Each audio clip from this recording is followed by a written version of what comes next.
এই যে তোমরা জিনা করিও না। আল্লাহ সুবহানাহু ওয়া তাআলা কোরআনে কোথাও কেউ একটা আয়াত দেখাতে পারবে না যে আল্লাহ সুবহানাহু ওয়া তাআলা এই কথা বলেছেন তোমরা জিনা করিও না। তো আল্লাহ সুবহানাহু ওয়া তাআলা কি বলছেন যে তোমরা জিনার নিকটবর্তী হইও না, মানে জিনা করা অবৈধ সম্পর্কটা বহু দূরের কথা। যে সমস্ত কাজ করলে অবৈধ সম্পর্ক হতে পারে, জিনা হতে পারে, এর নিকটবর্তী হতে আল্লাহ সুবহানাহু ওয়া তাআলা নিষেধ করেছেন। জিনা করা বহু দূরের কথা, এটা ভাবাই যাবে না। যেমন আল্লাহ সুবহানাহু ওয়া তাআলা বলছেন সূরাতুল বানি ইসরাঈল 17 নম্বর সূরার 32 নম্বরে আল্লাহ সুবহানাহু ওয়া তাআলা বলছেন যে ওয়ালা তাকরাবুজ জিনা ইন্নাহু কানা ফাহিশাতান ওয়া সাআ সাবিলা। আল্লাহ বলছেন ওয়ালা তাকরাবুজ জিনা, তোমরা জিনার নিকটবর্তী হইও না। ইন্নাহু কানা ফাহিশাতান ওয়া সাআ সাবিলা, নিশ্চয়ই জিনা অশ্লীলতম পথ, নোংরাতম কাজ, অতএব তোমরা জিনার নিকটবর্তী হইও না। তো আল্লাহ সুবহানাহু ওয়া তাআলা জিনার নিকটবর্তী হইতেও আমাদেরকে নিষেধ করেছেন। তার মানে একজন মানুষ যে জিনা করবে এটা ভাবাই মহা মুশকিল। যে সমস্ত কাজ করলে জিনা হতে পারে আশঙ্কা আছে, এগুলো আল্লাহ সুবহানাহু ওয়া তাআলা হারাম করেছেন। উদাহরণ দিলে বুঝতে পারবেন। তো মানুষ, একটা ছেলে একটা মেয়ে, একটা পুরুষ একটা মেয়ের সাথে সরাসরি ডাইরেক্ট জিনা ব্যবচারে লিপ্ত হয় না। কেননা আপনি যাকে চেনেন না, জানেন না, হঠাৎ করে আপনি তাকে এই কথা বলতেও পারবেন না যে আমরা জিনায় লিপ্ত হই, এটা আপনি কখনো বলতেও পারবেন না। তো কিভাবে একটা ছেলে একটা মেয়ে জিনা করে একটা মেয়ের সাথে, কিংবা একটা মেয়ে একটা ছেলে কিভাবে জিনায় লিপ্ত হয়? প্রথমে তাদের সঙ্গে হোয়াটসঅ্যাপ, ইমো, মেসেঞ্জার কিংবা মোবাইলে ইত্যাদি মাধ্যমে প্রথমে কথাবার্তা হবে। আপনি তার নাম জিজ্ঞাসা করলেন, হাই হ্যালো করলেন, এরপর 2 দিন পরে দেখা যায় তার আপনার বাড়ি কোথায়, বাড়ি জিজ্ঞাসা করবেন। কিংবা একটা ছেলে একটা মেয়েকে যখন কথাবার্তা বলবে তার নাম জিজ্ঞাসা করবে, সে কোথায় থাকে, কি করে, খোঁজ খবর নিবে। এরপরে কয়েকদিন পরে দেখা যাবে যে তাকে এই জিনা ব্যভিচার এটার প্রস্তাব দেয়।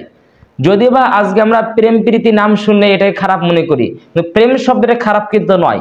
আজকে আমরা মনে করি যে প্রেম বলতে আমাদের মানে যেটা আকলে খাটে সেটা হচ্ছে ছেলে মেয়েদের অবৈধ সম্পর্ক। যদিও বা তার অবৈধ সম্পর্কে প্রেম নাম দিয়েছে।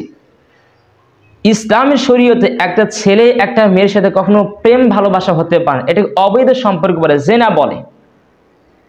তো যারা এই সমস্ত কাজ করে, যদি তারা বলে যে আমরা জিনায় লিপ্ত আছি, তবু এটা মানান যায় যে হ্যাঁ তারা স্বীকৃতি দিচ্ছে। কিন্তু একটা ছেলে একটা মেয়ের সাথে কথাবার্তা বলে সেগুলো প্রেম বলি, প্রেম বলতে ইসলামে কোনো কিছু নেই। প্রেম একটা ভালো শব্দ, মহাব্বত, ভালোবাসা। এটাকে আজকে বর্তমান যুবক তারা নাম দিয়েছে যে প্রেম, অবৈধ সম্পর্কের নাম দিয়েছে প্রেম, ভালোবাসা। তো যাই হোক, যেটা বলছিলাম সেটা হচ্ছে যে একজন ছেলে একটা মেয়ের সাথে ফিজিক্যালি জিনা করতে যাবে না। প্রথমে হাই হ্যালো করবে, মেসেঞ্জার, হোয়াটসঅ্যাপে কথাবার্তা বলবে, এরপরে তার সাথে সাক্ষাৎ করতে যাবে। তো সাক্ষাৎ করার পরে 1 ঘন্টা কথাবার্তা বলার পরে চলে আসবে। এরপরে দেখুন 2 দিন পরে, 1 সপ্তাহ পরে বলে চলুন আমরা পার্কে গিয়ে ঘুরে আসি, দেখা সাক্ষাৎ করি আবার। তো এই যে একটার পরে একটা ধাপ স্টেপ পার করার পরে এরপরে বাস্তবে তার জিনায় রূপ দেয়। তো আল্লাহ সুবহানাহু ওয়া তাআলা নিষেধ করেছেন কোনটা? ওই যে আপনি প্রথম দিন একটা মেয়ের সাথে হাই হ্যালো যে করলেন, হোয়াটসঅ্যাপে ইমোতে লক দিয়েছেন, হাই হ্যালো করেছেন, এটাও আল্লাহ সুবহানাহু ওয়া তাআলা নিষেধ করেছেন। তার সঙ্গে দেখা সাক্ষাৎ করা বহু দূরের কথা, জিনা করা বহু দূরের কথা, আপনি মেসেঞ্জারে কথা বলবেন, এটাও আল্লাহ সুবহানাহু ওয়া তাআলা হারাম করেছেন। এটার নিকটবর্তী হতে আল্লাহ সুবহানাহু ওয়া তাআলা নিষেধ করেছেন। এইজন্য আল্লাহ বলছে ওয়ালা তাকরাবুজ জিনা, তোমরা জিনা করা বহু দূরের কথা, জিনার নিকটবর্তী না। করবুন মুনমাদ্দা, কফ রবা, যার অর্থ যে নিকটবর্তী হওয়া বোঝায়। তার হচ্ছে ওয়ালা তাকরাবুজ জিনা, তোমরা জিনার নিকটবর্তী হইও না, অবৈধ সম্পর্ক নিকটবর্তী হইও না। ইন্নাহু কানা ফাহিশাতান ওয়া সাআ সাবিলা, নিশ্চয়ই জিনা অবৈধ সম্পর্ক এটা নিকৃষ্টতম একটি পাপ, অতএব তোমরা এগুলো থেকে বেঁচে থাকো। যারা জিনা ব্যভিচারে লিপ্ত হয় এদের শাস্তি আল্লাহ সুবহানাহু ওয়া তাআলা উল্লেখ করেছেন সূরাতুল ফুরকান 25 নম্বর সূরার 68 নম্বরে আল্লাহ সুবহানাহু ওয়া তাআলা বলছেন ওয়াল্লাযীনা লা ইয়াদউনা মা'আল্লাহি ইলাহান আখার, তারা আল্লাহ সুবহানাহু ওয়া তাআলার সাথে শরীক করে না, আল্লাহ সুবহানাহু ওয়া তাআলার সঙ্গে কাউকে সমকক্ষ মনে করে না, আল্লাহ সুবহানাহু ওয়া তাআলার সাথে শিরক করে না, অংশ স্থাপন করে না। ওয়ালা ইয়াকতুলুনা আন-নাফসাল্লাতী হারামাল্লাহু ইল্লা বিল হাক্কি, এবং তারা অন্যায়ভাবে কাউকে হত্যা করে না, শরীয়তের কারণ ব্যতি রেখে মানুষকে হত্যা করে না, মানুষের সঙ্গে মারপিট করে না।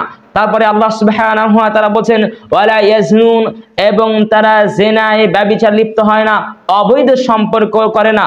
ওয়া মান ইয়াফআল যালিকা, এরপরে আল্লাহ সুবহানাহু ওয়া তাআলা বলেন যারা আল্লাহর সাথে শিরিক করে, যারা অন্যায়ভাবে মানুষকে হত্যা করে, যারা অবৈধ সম্পর্কে লিপ্ত হয়, ওয়া মান ইয়াফআল, যে ব্যক্তি এই তিনটা কাজ করে, অর্থাৎ আল্লাহ সুবহানাহু ওয়া তাআলার সঙ্গে মানুষকে কিংবা কোনো বস্তুকে সমকক্ষ মনে করে, তুলনা করে এবং মানুষকে অন্যায়ভাবে হত্যা করে, যারা অবৈধ সম্পর্কে লিপ্ত হয়, এদের কথা আল্লাহ বলছেন ওয়া মান ইয়াফআল যালিকা ইয়ালকা আসামা, যারা অবৈধ সম্পর্ক করে এরা হচ্ছে মহাপাপী। আল্লাহ বলছেন যারা অবৈধ সম্পর্কে লিপ্ত হয় এরা হচ্ছে মহাপাপী। ওয়া মান ইয়াফআল যালিকা ইয়ালকা আসামা ইযআফ লাহুল আযাবু ইয়াউমাল কিয়ামা। এরপরে আল্লাহ সুবহানাহু ওয়া তাআলা বলছেন যারা অবৈধ সম্পর্ক করে, যারা জিনা ব্যভিচারে লিপ্ত হয়, এদেরকে কিয়ামতের মাঠে শাস্তি দ্বিগুণ করা হবে, ডাবল শাস্তি প্রদান করা হবে। ওয়া ইয়াখরুদু ফীহি মুহানা, এবং সে অনন্তকাল জাহান্নামে থাকবে লাঞ্ছিত অবস্থায়, অপদস্থ অবস্থায়। যারা অবৈধ সম্পর্কে লিপ্ত হয়, যারা জিনা ব্যভিচার করে, এদের শাস্তি তিনটা উল্লেখ করেছেন আল্লাহ সুবহানাহু ওয়া তাআলা। এক নম্বরে যারা অবৈধ সম্পর্ক করে তাদের শাস্তি আল্লাহ সুবহানাহু ওয়া তাআলা বলেন এটা মহাপাপী। যারা অবৈধ সম্পর্ক করে, জিনায় লিপ্ত হয়, এটা মহাপাপী। দুই, আল্লাহ সুবহানাহু ওয়া তাআলা বলেন কিয়ামতের মাঠে এদের শাস্তি দ্বিগুণ করা হবে, ডাবল করা হবে। তিন, সেই ব্যক্তির জাহান্নামে থাকবে অনন্তকাল লাঞ্ছিত অবস্থায়, অপদস্থ অবস্থায়, অপদস্থ অবস্থায়, লাঞ্ছিত অবস্থায়, অপমানজনকভাবে সে জাহান্নামে থাকবে অনন্তকাল। যারা অবৈধ সম্পর্কে লিপ্ত হয়, যারা জিনা ব্যভিচার করে, এদের তিনটি ভয়ানক শাস্তি আল্লাহ সুবহানাহু ওয়া তাআলা উল্লেখ করেছেন। সেজন্য আমাদের উচিত সর্বদাই জিনা থেকে, ব্যভিচার থেকে বেঁচে থাকা। আজকে আমরা শুধু মনে করি জিনা মানে শুধু একটা ছেলে একটা মেয়ের সাথে সরাসরি ডাইরেক্ট জিনা করবে, এটা জিনা নয়। হ্যাঁ, এটা তো জিনা ঠিক আছে, কিন্তু রাসূল সাল্লাল্লাহু আলাইহি ওয়াসাল্লাম জিনা অনেক প্রকার বর্ণনা করেছেন। হাতের জিনা হয়, পায়ের জিনা হয়, চোখের জিনা আছে, লজ্জার স্থানে এটা বাস্তবে রূপ দেয়। রাসূল সাল্লাল্লাহু আলাইহি ওয়াসাল্লাম বলেছেন যে মানুষের দুই হাতে জিনা আছে, দুই হাত দ্বারা জিনা করে। দুই হাতে জিনা কি? আপনি অবৈধভাবে কোনো মেয়েকে স্পর্শ করতেছেন, এটা হচ্ছে হাতের জিনা। দুই পায়ে জিনা হয়, সেটা কিসের মাধ্যমে? আপনি একটা মেয়ের সাথে জিনা করার জন্য যে পথ অবলম্বন করতেছেন, এটা হচ্ছে পায়ের জিনা। এই যে আপনি পা দিয়ে হেঁটে হেঁটে যে রাস্তা অবলম্বন করতেছেন, এই যে পায়ের মাধ্যমে জিনা লিপ্ত হচ্ছেন, পায়ের মাধ্যমে আপনি জিনা করতেছেন। এরপর রাসূল সাল্লাল্লাহু আলাইহি ওয়াসাল্লাম বলেন দুই চোখের মাধ্যমে জিনা হয়। দুই চোখের মাধ্যমে জিনা মানে আপনি অশ্লীল ব্যাপারের কাজ দেখতেছেন, আপনি একটা মেয়েকে দেখতেছেন, ঘন্টার পরে ঘন্টা তার সাথে কথা বলতেছেন, ফেসবুকে, হোয়াটসঅ্যাপে, এই মুহূর্তে বাস্তবে আপনি তার সাক্ষাৎ করতেছেন, চোখের মাধ্যমে জিনা হচ্ছে আপনার। এরপরে আপনি তার সঙ্গে কথাবার্তা বলতেছেন, সরাসরি হোক, মোবাইলে হোক, যেইভাবে হোক না কেন, আপনি ঘন্টার পরে ঘন্টা কথা বলতেছেন, এটা হচ্ছে মুখের জিনা, এটা হচ্ছে মুখের জিনা। আর লজ্জার স্থানে রাসূল সাল্লাল্লাহু আলাইহি ওয়াসাল্লাম বাস্তবে রূপ প্রদান করে। তো আজকে আমরা এই পাপকে কোনো পাপ মনে করি না, এই জিনাকে কোনো পাপ মনে করি না। আমরা একটা মেয়ের সাথে ঘন্টার পর ঘটনা কথাবার্তা বলতেছি, সদা সর্বদা কথাবার্তা বলতেছি, অথচ এটাকে কোনো পাপই মনে করি না আমরা। মানে আমি একটা মেয়ের সাথে যে ঘন্টার পরে ঘন্টা কথাবার্তা বলতেছি, আমরা এটা কোনো পাপই মনে করি না। মানে এটা যে একটা হারাম একটা জিনিস আল্লাহ সুবহানাহু ওয়া তাআলা নিষেধ করেছেন, এই পাপকে আমরা কোনো পাপই মনে করি না। অথচ রাসূল সাল্লাল্লাহু আলাইহি ওয়াসাল্লাম বলছেন আলা উনাব্বিকুম বিআকবারিল কাবাইর, সাহাবারা আমি কি তোমাদেরকে বলে দিব না বড় বড় পাপ সমূহ কোনগুলো বড় পাপ, এগুলো আমি কি তোমাদেরকে বলে দিব না? ক্বালু বালা ইয়া রাসূলুল্লাহ সাল্লাল্লাহু আলাইহি ওয়াসাল্লাম, সাহাবারা বলেন হ্যাঁ আল্লাহ নবী সাল্লাল্লাহু আলাইহি ওয়াসাল্লাম, আপনি আমাদেরকে বলে দেন বড় বড় পাপ গুণ কোনগুলো, কাবিরা গুনাহ কি কি, একটু আপনি আমাদেরকে বলে দেন। তখন রাসূল সাল্লাল্লাহু আলাইহি ওয়াসাল্লাম বলেন এক ইশরাকু বিল্লাহ, আল্লাহর সাথে শিরিক করা, আল্লাহ সুবহানাহু ওয়া তাআলার সঙ্গে সমকক্ষ মনে করা, এটা হচ্ছে পৃথিবীতে সবচাইতে বড় পাপ। দুই নম্বরে অকুকুল ওয়ালিদাইন, পিতামাতার অবাধ্য হওয়া, যারা পিতামাতাকে মূল্যায়ন করে না তারা হচ্ছে বড় গুনাহ করলো, কাবিরা গুনাহ লিপ্ত হলো। এরপর রাসূল সাল্লাল্লাহু আলাইহি ওয়াসাল্লাম জিনা করা, অবৈধ সম্পর্কে লিপ্ত হয়, সে হচ্ছে মহাপাপী, সেও কাবিরা গুনাহ করলো। অথচ এই বড় পাপকে আমরা কোনো পাপ মনে করি না, কাবিরা গুনাহ আমরা ঘন্টার পর ঘন্টা করতেছি। অথচ এই বড় গুনাহকে, জিনাকে, অবৈধ সম্পর্ককে আমরা কোনো পাপ মনে করছি না। অথচ যদি কোনো ব্যক্তি বিবাহিত অবস্থায় জেনায় লিপ্ত হয় তার পৃথিবীতে বেঁচে থাকার কোনো উপায় নেই। যারা বিবাহ করার পরে জেনায় লিপ্ত হয়, অবৈধ সম্পর্কে লিপ্ত করে, এদের পৃথিবীতে বেঁচে থাকার কোনো সুযোগ নেই। এদের ইট ঢেল পাথর দিয়ে নিক্ষেপ করে মেরে ফেলতে হবে। কথা আমি বলি, কথা মুহাম্মদ সাল্লাল্লাহু আলাইহি ওয়াসাল্লাম বলেছেন। দেখুন আপনাকে আমি বুঝাই। আল্লাহ সুবহানাহু ওয়া তাআলা বলছেন সূরা তুনুর 24 নম্বর সূরার 2 নম্বর আয়াতে আল্লাহ সুবহানাহু ওয়া তাআলা বলছেন আয-যানিয়াতু আয-যানি ফাজলিদু কুল্লা ওয়াহিদিন মিনহুমা মিয়াতা জালদা। এখানে আল্লাহ সুবহানাহু ওয়া তাআলা বলছেন যারা জিনায় লিপ্ত হয়, নারী পুরুষ যদি জিনায় লিপ্ত হয়, অবৈধ সম্পর্ক করে, এদের 100 ব্যথাঘাত করতে হবে। এবং যারা এই সমস্ত কাজগুলো করবে এদের ব্যাপারে তোমাদের যেন কোনো দয়া ময়া না আসে। যারা অবৈধ সম্পর্ক করবে, যারা জেনায় লিপ্ত হবে, আল্লাহ সুবহানাহু ওয়া তাআলা বিধান অনুযায়ী এদের 100 ব্যথাঘাত করতে হবে। সূরা নূর 24 নম্বর সূরা 2 নম্বর আয়াত খোলেন, আল্লাহ তাআলা বলছেন। এবং এদের ব্যাপারে কোনো দয়াময় আসা মুমিনদের জন্য উচিত নয়। যারা আল্লাহর প্রতি বিশ্বাস করে, আখিরাতের প্রতি বিশ্বাস করে, এদের অন্তরে যেন তাদের প্রতি, কাদের প্রতি? যারা জেনায় লিপ্ত হয়, অবৈধ সম্পর্ক করে, এদের যে 100 ব্যথাঘাত করতে হবে, পিটাতে হবে, এদের ব্যাপারে মুমিনদের অন্তরে দয়াময় আসা উচিত নয়। এখানে আল্লাহ সুবহানাহু ওয়া তাআলা শুধু এটাই বলছেন যে তাদের 100 ব্যথাঘাত করতে হবে নারী পুরুষ যদি জেনায় লিপ্ত হয়, বিবাহিত না অবিবাহিত এই কথা আল্লাহ সুবহানাহু ওয়া তাআলা বলেনি। এটা এখন কোথায় দেখতে হবে? হাদিসে দেখতে হবে।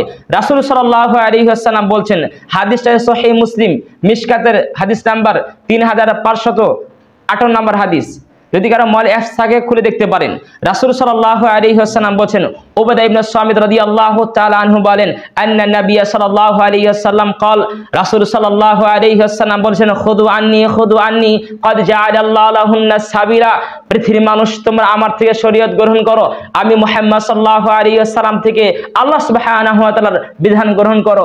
এরপরে রাসূল সাল্লাল্লাহু আলাইহি ওয়াসাল্লাম বলেন, আল বিকরু বিল বিকরু জালদু মিয়াতিন ওয়া তাগরিবু আমিন। যদি অবিবাহিত নারী পুরুষ জেনায় লিপ্ত হয়, যদি অবিবাহিত নারী পুরুষ জেনায় লিপ্ত হয়, তাদের শরীয়তের বিধান অনুযায়ী 100 ব্যথাঘাত করতে হবে, 100 লাঠি পিটাতে হবে এবং 1 বছরের জন্য তাদেরকে গ্রাম থেকে, দেশ থেকে নির্বাসন করতে হবে। অবিবাহিত পুরুষ যদি কিংবা নারী যদি জেনায় লিপ্ত হয়, এর তাদের শাস্তি। এরপর রাসূল সাল্লাল্লাহু আলাইহি ওয়াসাল্লাম বলেন, ওয়াল সাইয়্যিবু বিসাইয়্যিবু মিয়াতু মিয়াতু আর রজম। আজ বিবাহিত নারী পুরুষ জেনায় লিপ্ত হয়, তাদেরকে রজম করতে হবে, তাদের বেঁচে থাকার কোনো সুযোগ নেই। রজম মানে যদি বিবাহিত অবস্থায় কোনো নারী পুরুষ জেনায় লিপ্ত হয়, আল্লাহ সুবহানাহু ওয়া তাআলা বিধান অনুযায়ী তাদের কোমর পর্যন্ত, বুক পর্যন্ত খনন করে, ইট ঢেল নিক্ষেপ করে পৃথিবীতে থেকে তাদের বিদায় করে দিতে হবে। তাদের বেঁচে থাকার কোনো সুযোগ নেই। এটা হচ্ছে আল্লাহ সুবহানাহু ওয়া তাআলার বিধান অনুযায়ী। এই জন্য তো আব্দুর রাজ্জাক নুস্তাজি মাঝে মাঝে বলতেন যে এই দেশের লাখো যুবককে ইট ঢেল পাথর দিয়ে মেরে ফেলতে হবে যারা বিবাহের পরে জেনায় লিপ্ত হয়, তাদের বেঁচে থাকার কোনো সুযোগ নেই। এই দেশে হাজারো মহিলাকে ইট ঢেল পাথর দিয়ে নিক্ষেপ করে মেরে ফেলতে হবে যারা বিবাহের পরে জেনায় লিপ্ত হয়। এই দেশের হাজারো দুলোভাইকে ইট ঢেল পাথর দিয়ে নিক্ষেপ করে মেরে ফেলতে হবে যারা বিবাহের পরে শালিকার সাথে জেনায় লিপ্ত হয়। এই দেশের হাজারো বাবিকে ইট ঢেল পাথর দিয়ে নিক্ষেপ করে মেরে ফেলতে হবে যারা বিবাহের পরে দেবীর সঙ্গে জেনায় লিপ্ত হয়।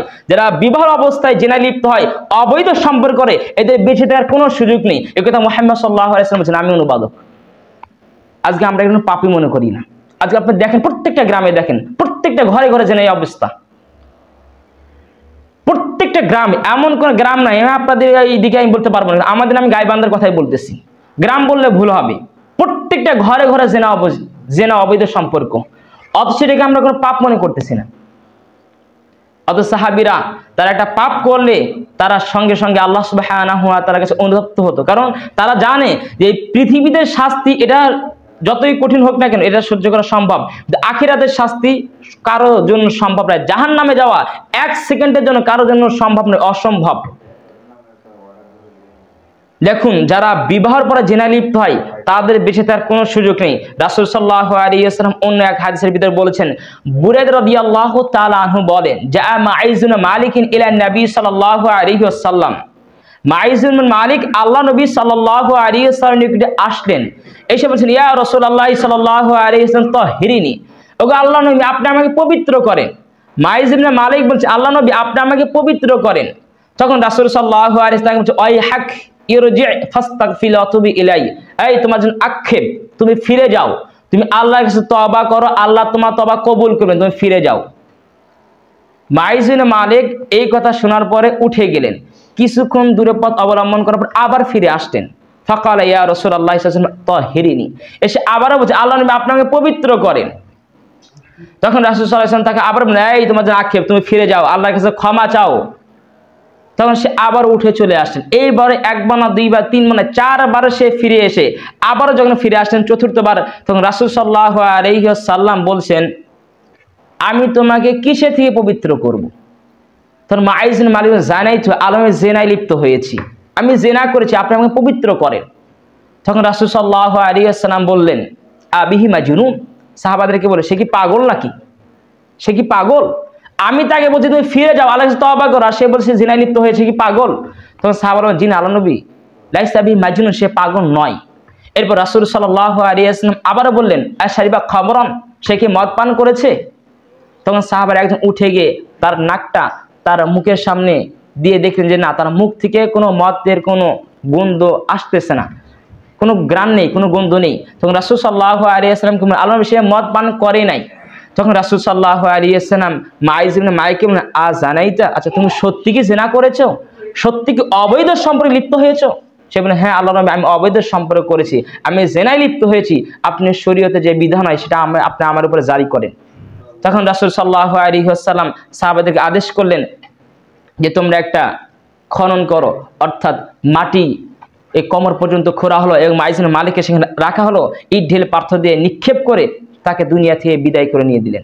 এবং 2-3 দিন পরে রাসূল সাল্লাল্লাহু আলাইহি ওয়াসাল্লাম সাহাবাদের নিকট এসে বললেন যে মাইজ বিন মালিক সে এমন তওবা করেছে, তার তওবাকে যদি উম্মতের ভিতরে যদি বন্টন করা হয় তাহলে যথেষ্ট হয়ে যাবে। এখান থেকে কি বুঝলেন?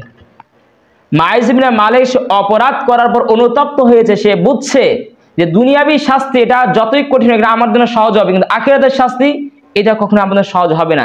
বিবাহিত করা অবস্থায় যে জেনে লিপ্ত হয় তার বেঁচে থাকার কোনো সুযোগ নেই। এই ঘটনার কয়েকদিন পরে একজন মহিলা, গামীদির বংশের একজন মহিলা, সে আসলো আল্লাহ নবী সাল্লাল্লাহু আলাইহি ওয়াসাল্লামের কাছে।